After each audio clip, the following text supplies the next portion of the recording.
Hello दोस्तों। आज हम सुनेंगे हनुमान जी ने दिया स्वयं प्रमाण। एक समय अयोध्या के पहुंचे हुए संत श्री रामायण कथा सुना रहे थे। रोज 1 घंटा प्रवचन करते कितने ही लोग आते और आनंद विभोर हो जाते।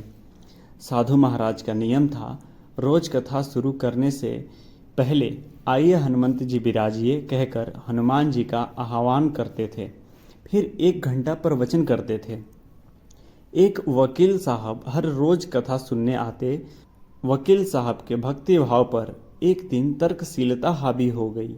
उन्हें लगा कि महाराज रोज आइए हनुमंत जी विराजिए कहते हैं, तो क्या हनुमान जी सचमुच आते होंगे। अतः वकील ने महात्मा जी से एक दिन पूछ ही डाला, महाराज आप रामायण की कथा बहुत अच्छी कहते हैं, हमें बड़ा रस आता है, परंतु आप जो गद्दी प्रतिदिन हनुमान जी को देते हैं उस पर क्या हनुमान जी सचमुच विराजते हैं। साधु महाराज ने कहा, यह मेरा व्यक्तिगत विश्वास है कि राम कथा हो रही हो तो हनुमान जी अवश्य पधारते हैं। वकील ने कहा, महाराज जी ऐसे बात नहीं बनेगी, हनुमान जी यहाँ आते हैं, इसका कोई सबूत दीजिए। वकील ने कहा, आप लोगों को प्रवचन सुना रहे हैं सो तो अच्छा है, लेकिन अपने पास हनुमान जी की उपस्थिति बताकर आप अनुचित तरीके से लोगों को प्रभावित कर रहे हैं। आपको साबित करके दिखाना चाहिए हनुमान जी आपकी कथा सुनने आते हैं। महाराज जी ने बहुत समझाया कि भैया आस्था को किसी सबूत की कसौटी पर नहीं कसना चाहिए। यह तो भक्त और भगवान के बीच का प्रेम रस है, व्यक्तिगत श्रद्धा का विषय है। आप कहो तो मैं प्रवचन बंद कर दूं या आप कथा में आना छोड़ दो।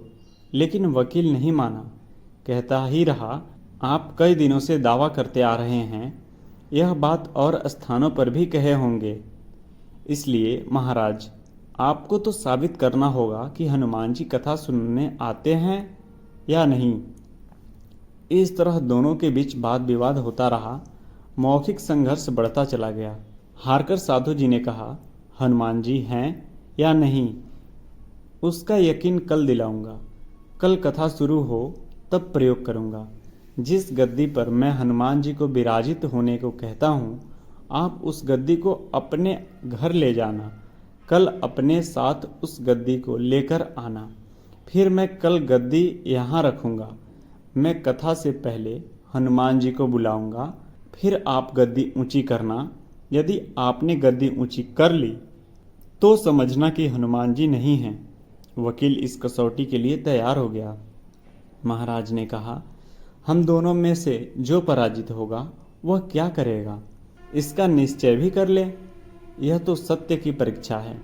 वकील ने कहा, मैं गद्दी ऊंची न कर सका तो वकालत छोड़ दूंगा और आपसे दीक्षा लूंगा। आप पराजित हो गए तो क्या करेंगे। साधु ने कहा, मैं कथा वाचन छोड़कर आपके ऑफिस का चपरासी बन जाऊंगा। अगले दिन कथा पंडाल में भारी भीड़ हुई। जो लोग कथा सुनने रोज नहीं आते वे भी भक्ति प्रेम और विश्वास की परीक्षा देखने आए। काफी भीड़ हो गई, पंडाल भर गया। श्रद्धा और विश्वास का प्रश्न जो था, साधु महाराज और वकील साहब कथा पंडाल में पधारे। गद्दी रखी गई। महात्मा जी ने सजल नेत्रों से मंगलाचरण किया और फिर बोले, आइए हनुमंत जी पधारिए। ऐसा बोलते ही साधु जी की आंखें सजल हो उठीं। मन ही मन साधु बोले, प्रभु आज मेरा प्रश्न नहीं बल्कि रघुकुल रीति की परंपरा का सवाल है। मैं तो एक साधारण जन हूँ, मेरी भक्ति और आस्था की लाज रखना। फिर वकील साहब को निमंत्रण दिया, आइए गद्दी ऊंची कीजिए। लोगों की आंखें जम गई। वकील साहब खड़े हुए। उन्होंने गद्दी लेने के लिए हाथ बढ़ाया पर गद्दी को स्पर्श भी न कर सके। जो भी कारण हो, उन्होंने 3 बार हाथ बढ़ाया परंतु तीनों बार असफल रहे। महात्मा जी देख रहे थे। गद्दी को पकड़ना तो दूर, वो गद्दी को छू भी न सके। तीनों बार वकील साहब पसीने से तरबतर हो गए। वह वकील साधु के चरणों में गिर पड़े और बोले, महाराज उठाने का मालूम नहीं पर मेरा हाथ गद्दी तक पहुंच नहीं सकता, अतः मैं अपनी हार स्वीकार करता हूँ। कहते हैं कि श्रद्धा और भक्ति के साथ की गई आराधना में बहुत शक्ति होती है। मानो तो देव नहीं तो पत्थर, प्रभु की मूर्ति तो पाषाण की ही होती है, लेकिन भक्त के भाव से उसमें प्राण प्रतिष्ठा होती है और प्रभु विराजते हैं। तुलसीदास जी कहते हैं, साधु चरित शुभ चरित कपासु, नीरस बिगस गुणमय फल जासु। साधु का स्वभाव कपास जैसा होना चाहिए, जो दूसरों के अवगुणों को ढंक कर ज्ञान की अलख जगाए। जो ऐसा भाव प्राप्त कर ले वही साधु है।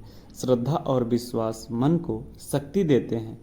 संसार में बहुत कुछ ऐसा है जो हमारी तर्क शक्ति से, बुद्धि की सीमा से परे है। जो उस संसार को पहुंच जाते हैं वे परमात्मा स्वरूप हो जाते हैं।